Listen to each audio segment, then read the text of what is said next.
For today's video, we're going to take a look at everything that was included in today's patch.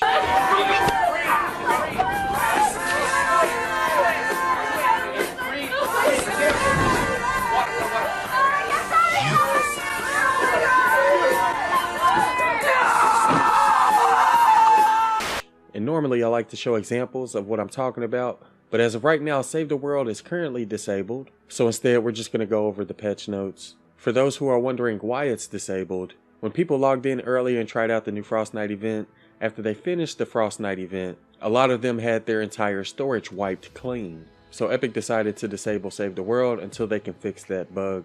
I haven't been able to log in yet because as soon as I woke up, Save the World was already disabled, but what you're looking at in the background is some Frostnite gameplay provided to us by Back. I'll leave a link to it in the description if you want to go check it out. But yeah, for now, we're just going to go over everything that's in the patch notes since I can't log in. And the first thing I want to go over are the 5 new heroes. And I guess the first thing I should point out is that they are reskins of heroes that are already in the game. But as soon as they introduce the new hero system, I believe most of these heroes are going to have unique perks and abilities. So although they are reskins for now, their perks and abilities will most likely be changed after the new hero system is introduced. And there are a total of 5 new heroes. The first one's called Cloak Shadow Ninja, and this one's going to be added to the event store this week. And this one's currently a reskin of the Skirmisher Ninja. There's also going to be a new hero called Jolly Headhunter Soldier, who you can get from the Winter Llamas. And this is going to be a reskin of the Double Agent Soldier subclass. And there's another soldier called Sergeant Winter Soldier, and you'll be able to get this one from the Winter Llamas as well.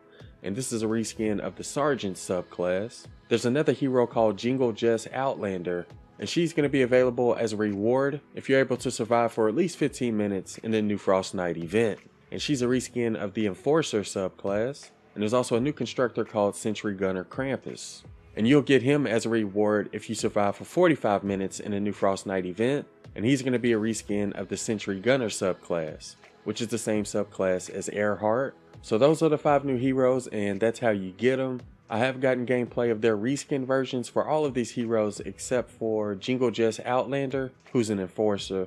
I'll leave a link to those gameplays in the description if you want to go check them out. They also added the medieval weapon set, and these are going to be available in the Winter Llamas. The first one's called the Hemlock Assault Rifle, and the description that came with it says it deals consistent damage to enemies at close to medium range, but falls off at longer ranges due to lower accuracy.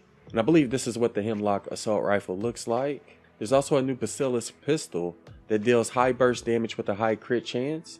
You can sort of see it in this loading screen picture. There's also a new shotgun called Stalwart Squire, which is a powerful single shot weapon with high damage and knockback in a short range. And there's also a new axe called Wicked Wind, which is a large curved axe with a good mix of damage and impact. You'll also be able to get the new Ginger Blaster pistol if you're able to survive for at least 30 minutes in the new Frostnite event. And this is a potent and quick revolver with modest recoil, and it includes a 6th perk that grants a chance to drop healing gumdrops from defeated enemies. So just like with the Candy Corn LMG, this Ginger Blaster pistol will be able to drop candy that can heal you and your teammates. And that sums it up for all of the new weapons. Let me know out of these 5 weapons, which one you would like to see gameplay of first. They also changed the way that Husk look. Husk, Lobbers, Poison Lobbers, Husklings, Sploders, and Smashers are all going to have a holiday themed skin. Another new feature that was included today was down tier crafting. Schematics that have been evolved to higher tiers can now also craft all of the lower tier versions of the weapon or trap. The lower tier versions of the schematic are lower level, but also cost lower tier ingredients to craft. And that's going to help you use up your old crafting ingredients as well as save the higher tier ingredients for when it counts. And this should help you transition into a new location much more smoothly. The Storm King is now considered a group mission, which means players can now summon defenders. And that's going to allow each player to summon 1 defender for a total of 8 characters fighting the boss, which means there's going to be 4 players and a total of 4 defenders. And another important thing I wanted to mention is that they're going to add a new holiday themed quest to the player's quest log every day starting December the 19th. And when you complete these quests, you'll earn valuable rewards, and these quests will remain active until patch 7.2. So make sure you try to log in every day and check out those holiday themed quests as well as their rewards, and make sure you try to complete those before patch 7.2. Like I mentioned before, they converted damage resistance to armor, and that includes the armor from constructors' bases, riot shields, and safety protocol perks. It also applies to Ninja's Shadow Stance and Shadow Weaver Stance perks. It also applies to Outlander's Deep in the Zone and Shock Phase perks, as well as Soldier's Flak Vest, Heavily Armored, and Armored perks. They also updated melee weapon perks to use armor instead of damage resistance. They increased the value of heavy attack energy efficiency perks on weapons to be comparable with perks on heroes. And they also increased the value of life leech perks by 50%. And I guess the last thing I should mention before I go are some of the details they provided in regards to the new Frostnite event. I kind of wanted to wait until we tried it out ourselves, but since it was wiping everybody's inventory, we may not get the Frostnite event until later this week. So I'm going to go ahead and show some Frostnite gameplay in the background while I read what was included in the patch notes.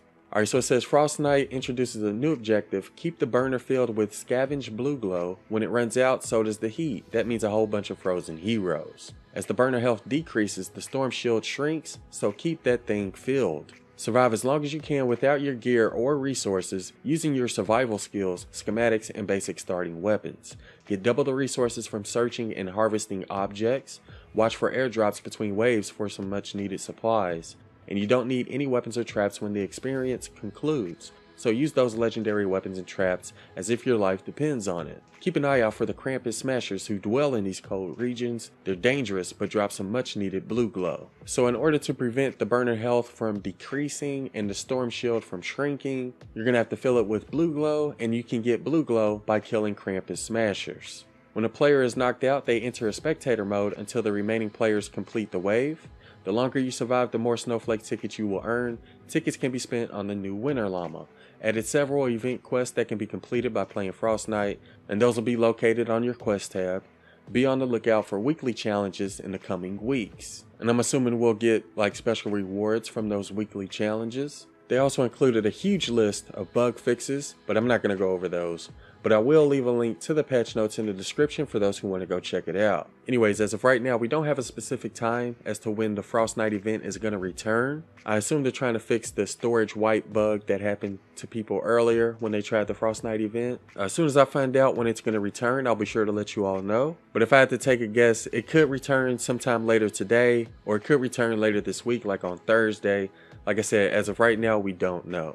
But yeah, that about sums up everything I wanted to go over in regards to today's patch. Let me know what you think about the new heroes, the new weapons, as well as the new Frostnite event. And let me know which heroes and weapons you would like to see gameplay of first. Anyways, I hope y'all found the video useful, and thanks for watching.